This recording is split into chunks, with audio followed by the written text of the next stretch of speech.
जय हिंद दोस्तों। संसदों ने सरकार पर दबाव डाला, कहा आप बहुत बड़ी बड़ी बातें करते हो, वादे करते हो, आपने इकोनॉमी की बातें करते हो, सरकार की बड़ाइयां करते, लेकिन आप केंद्रीय कर्मचारियों की ये मांग पूरी नहीं कर सकते।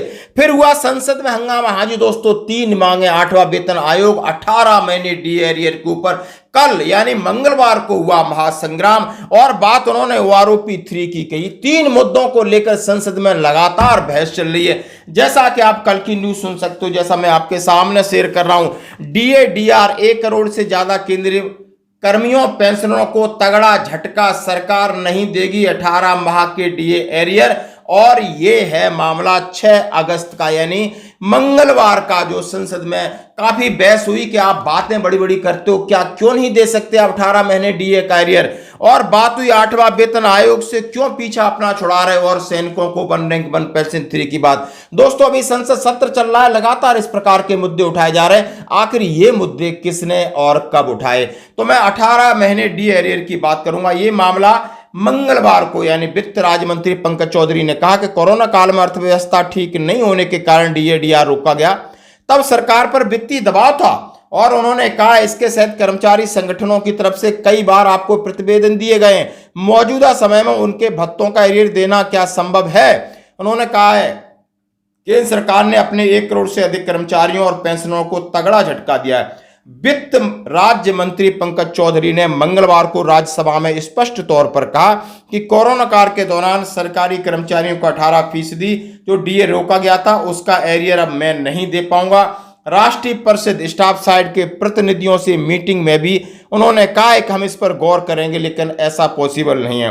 राज्यसभा सदस्य जावेद अली खान और रामजी लाल शर्मा ने सदन में सवाल पूछा कि सरकार कर्मचारियों के कोरोना काल के रोके गए डीए डीआर का भुगतान जारी करने के लिए सक्रिय है या नहीं।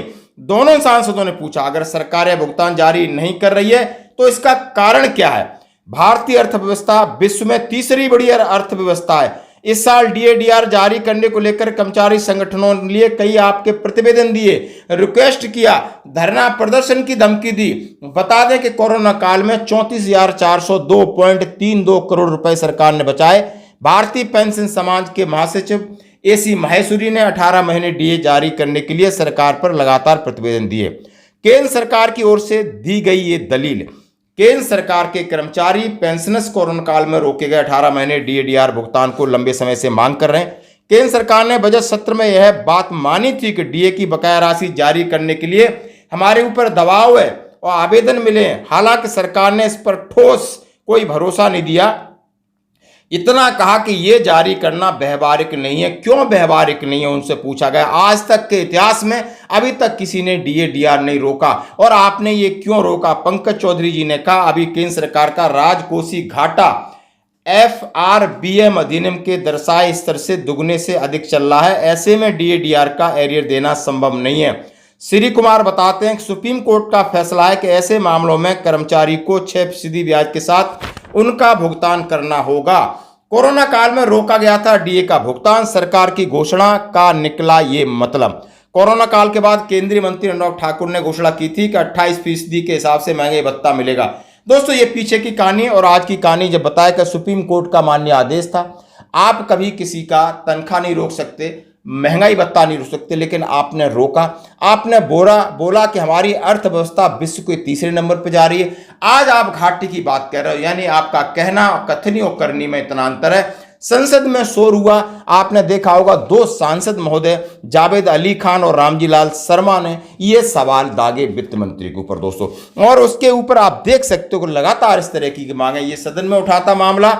आप देख सकते हो जुलाई 22 को कॉन्स्टिट्यूशन ऑफ 8 सेंट्रल पे कमीशन, और ये श्री आनंद भदौरिया जी ने उठाया था कि आपके पास इतने आवेदन आए कि आप 8वें वेतन आयोग को लेकर, जो कि सरकारी पे कमीशन का स्टैंडर्ड है कि 10 साल बाद आपने पेंशन या पे को रिवीजन करना है, और इसके लिए सरकार ने बोला हमारे पास अभी समय बहुत है, ये विचाराधीन है। दोस्तों 1 रैंक 1 पेंशन 3 को लेकर भी लोकसभा में सवाल किया गया। तो रक्षा राज्य मंत्री संजय सेठ ने कहा है कि इसकी तैयारी हो गई है, इसके नोटिफिकेशन निकल चुके हैं और टेबल तैयार हो रही। जैसी टेबल तैयार होगी ये सबको अर्निंग वन पेंशन 3 का 1 जुलाई से जो भी आप पेंशन रिवीजन है वो होगा और इसका भुगतान किया जाएगा। यानी 3 मांगों पर लोकसभा या राज्यसभा यानी संसद के अंदर लगातार सांसद हमारी मांगों को, केंद्रीय कर्मचारी मांगों को बार बार उठा रहे हैं, सरकार पर दबाव बना रहे हैं, सरकार से पूछ रहे हैं, सरकार से वादा खिलाफी के लिए हंगामा हो रहा है। आखिर सरकार है कि ये मानती नहीं है। धन्यवाद।